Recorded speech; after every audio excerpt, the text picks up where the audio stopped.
Salut à tous, bienvenue sur mon premier épisode de Crime et Paranormal. D'ailleurs, j'ai un nouveau générique que je vous montre tout de suite. Mais avant, j'ai trouvé un site Fiverr. C'est d'ailleurs sur la chaîne de Joyka, grâce à Joyka que j'ai su ce qu'était ce site. C'est en fait des indépendants qui travaillent, donc il y a des graphistes, il y a un peu tous les métiers et qui travaillent en indépendant, en freelance, et du coup si vous avez un projet de musique, audiovisuel ou quoi que ce soit en tout cas, vous allez sur ce site et vous trouvez quelqu'un dans n'importe quel pays pour vous aider à faire votre... Non, les bols ne touchent pas au... Non, c'est bon. Bref, c'est grâce au site Fiverr que j'ai réussi à avoir ce petit générique. C'est tout petit, mais c'est pas grave, moi ça me fait quand même plaisir. Bienvenue dans Crime et Paranormal, le clown tueur.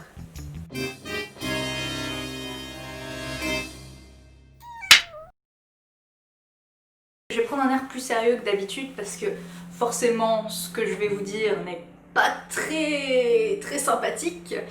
Donc voilà, mais j'ai toujours été passionnée par le crime, le paranormal également, mais là du coup plus précisément par le crime, car nous allons parler d'un des tueurs en série les plus connus, qui a d'ailleurs inspiré Stephen King pour le personnage de Ça. Si vous ne l'avez pas lu, il faut absolument le lire. Et si vous ne l'avez pas vu, il faut absolument le voir. John Wayne Gacy est né en 1942 à Chicago dans l'Illinois. Ses parents sont des immigrés, son père d'origine polonaise et sa mère d'origine danoise. Il est le deuxième de 3 enfants. Il a 2 sœurs avec qui apparemment il était très proche. Et il est très proche également de sa mère. Donc les enfants sont élevés dans la foi catholique et ils sont scolarisés dans des écoles privées dans le nord de Chicago. Ils passent une enfance à peu près normale, enfin jusqu'à un certain point, vous allez voir, car c'est à l'adolescence que les railleries et l'humiliation de son père vont commencer. Son père avait tendance à le rabaisser, voire même le battre. En gros, quoi que fasse son fils Gacy Jr., ce n'était jamais assez bien pour son père. Après cette adolescence un peu chaotique avec son père, John Wayne Gacy Jr. décide à 17 ans de quitter l'école et part à Las Vegas pour travailler en tant qu'ambulancier avant d'être envoyé pour travailler dans une morgue. Un soir, alors qu'il se trouvait à la morgue, il eut pris l'envie soudaine de monter sur le corps d'un jeune homme pour le caresser et l'embrasser. Il a eu un espèce de choc et apparemment il a appelé tout de suite sa mère pour lui demander s'il pouvait revenir auprès d'elle dans le cocon familial. À son retour à Chicago, dans la maison familiale, John Wayne Gacy s'est inscrit à la fac, excusez-moi pour l'accent, Northwestern Business College. J'y suis arrivée. Il a obtenu un diplôme en 63. Juste après son diplôme, il réussit à rentrer dans le secteur de gestion dans une compagnie de chaussures. En 64, du coup, la société décide de le muter en tant que vendeur à Springfield. Il sera d'ailleurs promu directeur du département. Dans ce département où il est directeur, il rencontre Marlene Myers. Il se fiance d'ailleurs en mars et il se marie en septembre. Par la suite, le père de Marlene a acheté 3 restaurants de poulet frit. Il a décidé donc du coup d'envoyer sa fille Marlene et le mari de Marlene, John Wayne Gacy, afin de diriger les 3 restaurants en Iowa. Arrivé en Iowa, à Waterloo plus précisément, Gacy adhère à la section locale des Jaycees. Jaycees, c'est ainsi que l'on nomme les membres de l'organisation à but non lucratif qui a compté d'ailleurs parmi ses membres tous les anciens présidents des États-Unis. Gacy apparaît comme quelqu'un d'assez ambitieux mais assez fanfaron. Ses collègues ont une forte considération pour lui. En 67 d'ailleurs, Gacy va devenir vice-président exceptionnel de la United States Junior Chamber. Peu après, Marlene, sa femme, lui a donné 2 enfants. Tout d'abord un fils nommé Michael qui est né en 66, suivi d'une fille nommée Christine qui est née en 67. Gacy dira d'ailleurs plus tard que c'était cette période de sa vie qui a été la plus parfaite. C'est d'ailleurs grâce à cette période que son père s'est enfin excusé pour toutes les humiliations qu'il lui a fait subir et c'est pendant ces années-là qu'il a eu enfin l'approbation de son père. Donc voici l'image que John Wayne Gacy Jr. avait Sauf que quand on gratte un peu la couche de vernis, on sait qu'à cette époque-là, John Wayne Gacy Jr. commençait déjà à sombrer peu à peu. Il commençait à aller voir des prostituées, à toucher un peu aux drogues et à toucher un peu à la pornographie. Le troisième, c'est pas si grave que ça, on est d'accord, mais bon. Ce qui est un peu plus grave, c'est que dans son propre sous-sol, il avait ouvert un club où ses jeunes employés pouvaient venir boire et jouer au billard. Plusieurs mois après la naissance de sa fille, en août 1967, Gacy commet sa première agression sexuelle, en tout cas sa première agression sexuelle connue, sur un adolescent. Cet adolescent, c'est un adolescent de 15 ans qui se nomme Donald Voorhees et qui est l'un des fils des Jaycees. Gacy a réussi à l'attirer chez lui en lui promettant de lui montrer des films pornographiques. Et c'est comme ça que pendant plusieurs mois, il a réussi à amener des adolescents chez lui afin de les abuser sexuellement. En mars 1968, Donald Voorhees trouve en lui la force de dénoncer son agresseur et son agression à son père, qui fait partie des Jaycees, comme Gacy. Gacy est immédiatement arrêté, accusé de viol et de tentative d'agression sexuelle sur un mineur. Il écope de 10 ans de prison et Gacy nie complètement les faits et dit que les Voorhees essayent de le nuire. Durant son incarcération, Gacy a une conduite exemplaire. Donc en mars 1970, le juge décide de lui faire une deuxième évaluation psychiatrique. Dans cette seconde évaluation psychiatrique, il y a deux psychiatres qui ont un avis complètement différent. Le premier reconnaît en lui une personnalité passive-agressive, mais dit qu'il y a une possibilité très mince qu'il soit de nouveau accusé et enfermé pour agression sexuelle. Alors que le deuxième explique que c'est un prédateur sexuel et qu'il recommencera. Et c'est l'avis du premier psychiatre qui va retenir l'attention. Et du coup, en 1970, Gacy va être mis en liberté conditionnelle. Il n'a même pas purgé le quart de sa peine. Il est mis en libération conditionnelle après seulement 18 mois de prison ferme. Sa femme, après cet épisode, forcément demande le divorce et la garde exclusive de ses enfants. Et Gacy ne les reverra plus jamais. Peu de temps après, le père de Gacy meurt. Gacy revient à la maison familiale avec sa mère et obtient un poste de cuisinier grâce à un ami. Ses vieux démons réapparaissent peu à peu. Il commence à retraîner dans des bars et agresse un jeune homme en 1971, donc seulement quelques mois après sa libération conditionnelle. La justice a malheureusement été très laxiste, mais en même temps, la jeune victime ne s'est pas présentée lors du jugement, donc même s'il a été inculpé, ils ont laissé tomber les charges. Et le gros problème, c'est qu'ils n'ont même pas vu que Gacy était déjà en liberté conditionnelle. S'ils l'avaient vu à cette époque, ça aurait fait beaucoup moins de victimes. Avec l'aide financière de sa mère, Gacy va acheter une maison dans Norwood Park Township où tous ces meurtres seront commis.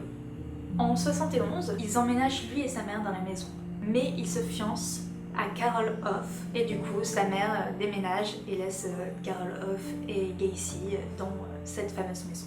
Carol Hoff et Gacy vont se marier le 1er juillet 1972. Après ça, John Wayne Gacy décide de quitter son poste de cuisinier pour créer sa propre entreprise de construction. En 1978, le chiffre d'affaires annuel de sa société atteint les 200 000 $, ce qui est assez énorme. Il décide également de s'engager en politique du côté démocrate et offre d'ailleurs les services de ses employés pour le Parti démocrate. Bébé. Tu dis endors-moi. Oh non, ne pars pas. En 1975, Gacy est nommé directeur du défilé annuel de la Constitution de Chicago. Il a d'ailleurs supervisé ce défilé de 75 à 78. C'est d'ailleurs à cette occasion que Gacy a été photographié avec la First Lady de l'époque, Rosalind Carter, l'épouse du président Jimmy Carter, pendant le défilé de 1978. Alors, pourquoi le clown tueur? C'est en devenant membre d'un Moose Club local, c'est encore une association à but non lucratif, que Gacy intègre la section clown. Ses membres participent à des collectes de fonds et essayent de redonner le sourire aux enfants dans les hôpitaux. Clairement, vous voyez à l'image les photos de Gacy déguisé en clown devant sa maison, donc la maison des horreurs où on fait commis des crimes.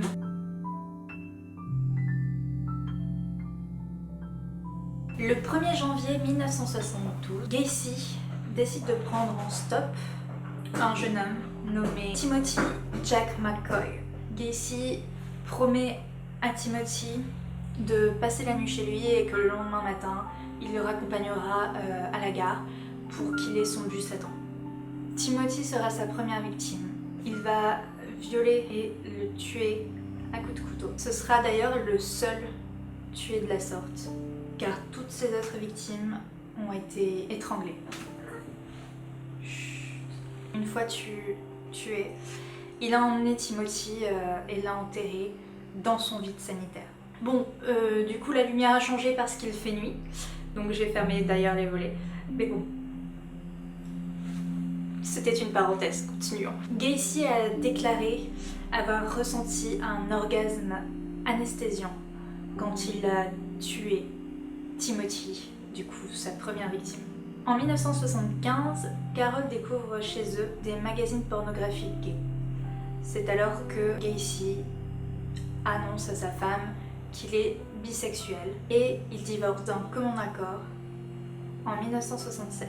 En 1975, quand il était séparé de son épouse, pas encore divorcé mais séparé, il entreprend de plus en plus d'avoir des relations sexuelles avec des jeunes hommes.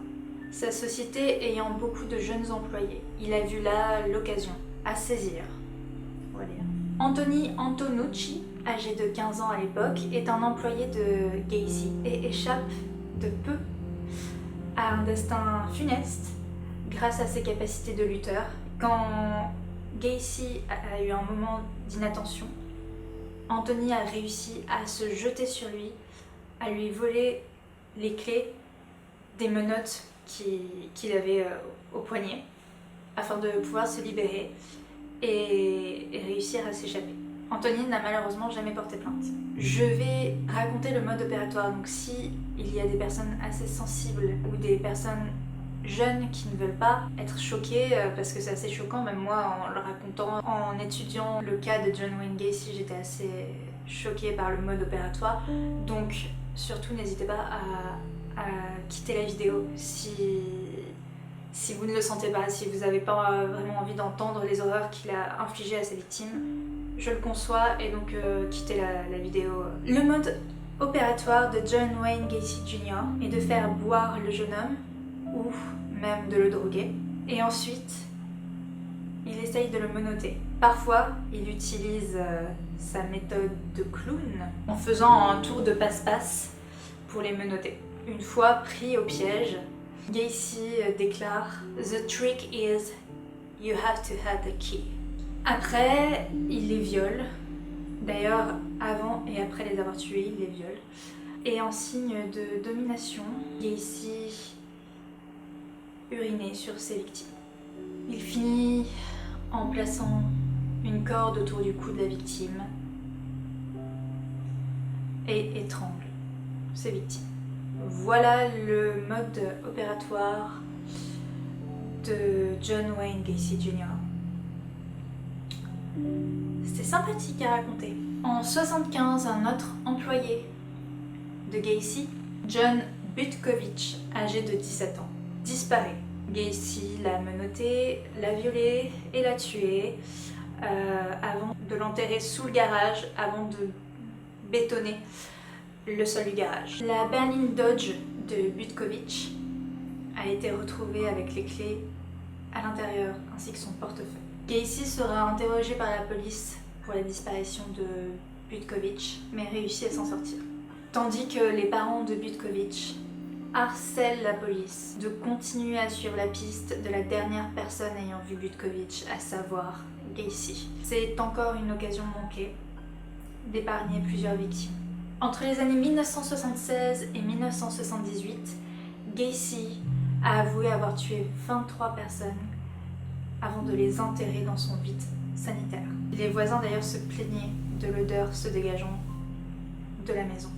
Gacy a essayé de cacher l'odeur avec de la chaux et en disant qu'il avait des problèmes d'égout. En 1978, son vide sanitaire est plein. Du coup, il décide de jeter quelques corps dans la rivière des Plaines.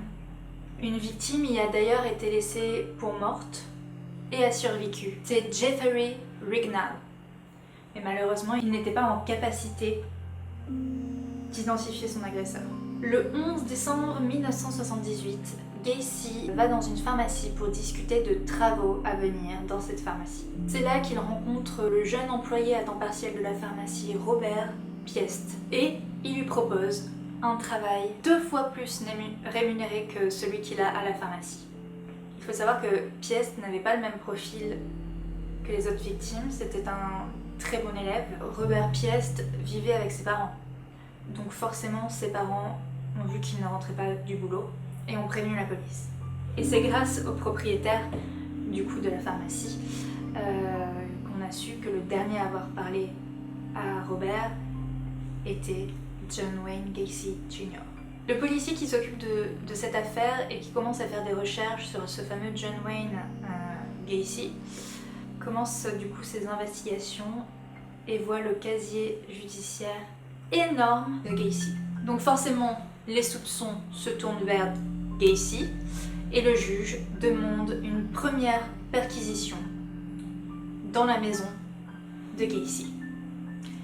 Et là, on y trouve quelques curiosités. Il y a une bague de classe de lycée de 1975 avec les initiales JAS. Il y a aussi divers permis de conduire, des menottes, des seringues, des vêtements pour hommes beaucoup trop petits pour Gacy, un pistolet brevet Tata 6 mm et un reçu de la pharmacie où travaillait Robert Piest. Le lendemain de la perquisition, les policiers apprennent la disparition d'un autre jeune homme, Gregory Godzik, qui est un employé de Gacy. Charles Atula est retrouvé également dans la rivière. C'était également un employé de Gacy. Donc maintenant, John Wayne Gacy Jr. est constamment surveillé par la police. Le 18 décembre 1978, Gacy apparaît avec des traits très fatigué, mal rasé, épuisé. Il se rend au bureau de ses avocats et décide de poursuivre la police des Plaines pour qu'ils arrêtent de le surveiller.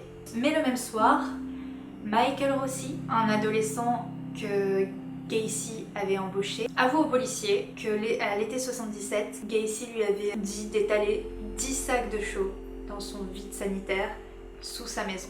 Le 21 décembre, ils arrêtent Gacy pour possession de Valium et de marijuana. C'est à ce moment-là qu'ils recommencent les fouilles chez Gacy. C'est à partir de cette fouille que les policiers virent une horreur devant eux.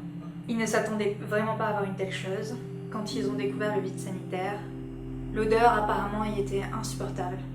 Ils ont trouvé un véritable cimetière où les victimes étaient dans un état de décomposition très avancé avec la chaux. Le matin du 22 décembre 1978, Gacy rend les armes et avoue. Il dit « J'en ai tué 32 en tout. Tenez, je vais vous dessiner un plan. Là, sous le garage, vous en trouverez un. Sous la maison, dans l'espace creux entre le plancher et le sol, vous en trouverez 26. Et j'en ai jeté 5 dans la rivière des Plaines. » Gacy avait terminé sa confession. Il partit menottes aux mains, en prison. Juste après ses aveux, John Wayne Gacy a tenté de se suicider. Ils ont dû donc l'attacher sur son lit à l'hôpital de la prison. Entre le 22 et le 29 décembre 1978, 27 corps ont été excavés de la propriété de Gacy. Le 9 mars, le corps d'une 28e victime a été retrouvé enfoui dans une fosse près d'un barbecue dans la cour arrière de la propriété. Une semaine plus tard, le 16 mars, les restes squelettiques d'une autre victime ont été retrouvés enfouis sous les solives du plancher de la salle à manger, portant à 29 le nombre de cadavres exhumés au 8213 West Summerdale Avenue. Donc toutes les victimes ont été retrouvées dans un état de décomposition très avancé. Donc le médecin légiste se servait principalement des dossiers dentaires pour faciliter l'identification. Parmi les victimes identifiées de Gacy, les plus jeunes étaient Samuel Dodd Stapleton et Michael Marino, tous deux âgés de 14 ans. Le plus âgé, Russell Nelson, qui avait 21 ans. Et 9 des victimes n'ont pas pu être identifiées. D'ailleurs, Paris Match est allé sur place directement pour parler de cette affaire absolument ignoble. Et vu que c'était pendant les fêtes de Noël, ils ont écrit « Chez lui, les lumières brillaient toujours. Elles restèrent allumées pendant toutes les fêtes et longtemps après. Leur lueur donnait à tous les voisins un sentiment de malaise.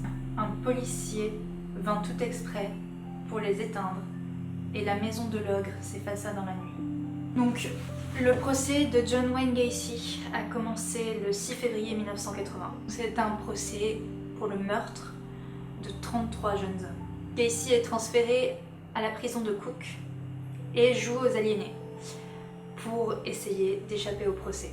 Mais forcément, les psychiatres ne sont pas dupes. Et du coup, Gacy essaie de changer de tactique et se fait passer pour la victime en disant que chaque meurtre a été en réalité un geste de légitime défense. L'accusation demandait la peine de mort pour chaque meurtre commis et la défense demandait la réclusion à perpétuité. La sentence tombe, le juge a décidé, Gacy est condamné à mort. Gacy a reçu la plus lourde sentence pour un tueur en série, puisqu'il a eu 21 condamnations à perpétuité et 12 condamnations à mort. Gacy a été transféré au centre correctionnel Ménard à Chester, où il est resté incarcéré pendant 14 ans dans le couloir de la mort.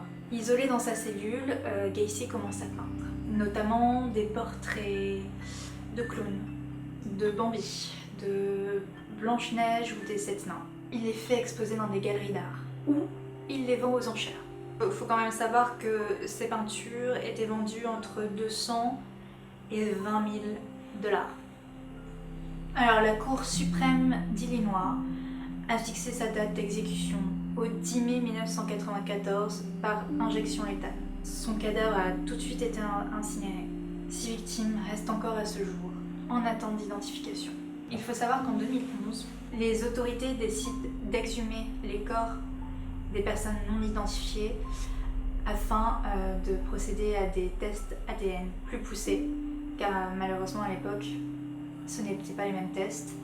Et en 2017, 41 ans après, une victime du clown tueur a été identifiée.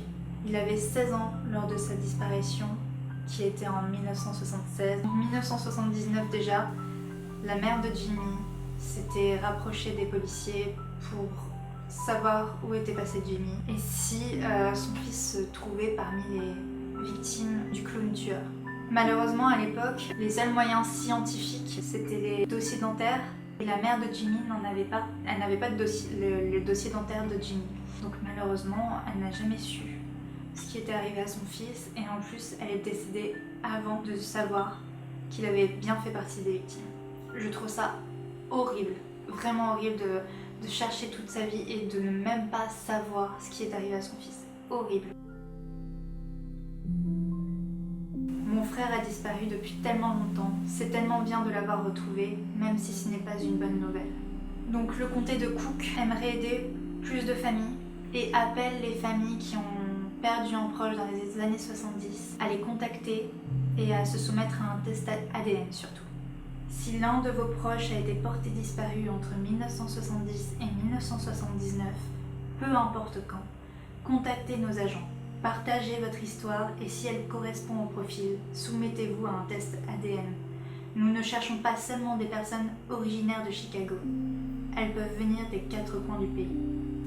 Voilà, c'est la fin de cette terrible histoire. J'espère que ça vous aura plu, que vous en aurez appris un peu plus peut-être, qui sait, parce que je sais que vous connaissez sûrement ce tueur en série car c'est l'un des plus connus. Je trouvais ça hyper intéressant de noter qu'il y avait enfin une victime qui avait été identifiée et j'espère que d'autres familles trouveront les réponses à leurs questions et sauront ce qui s'est passé. J'espère que malgré la lourdeur du sujet, vous avez trouvé cette vidéo intéressante. Prenez soin de vous en cette période et je vous fais de gros bisous, à très vite.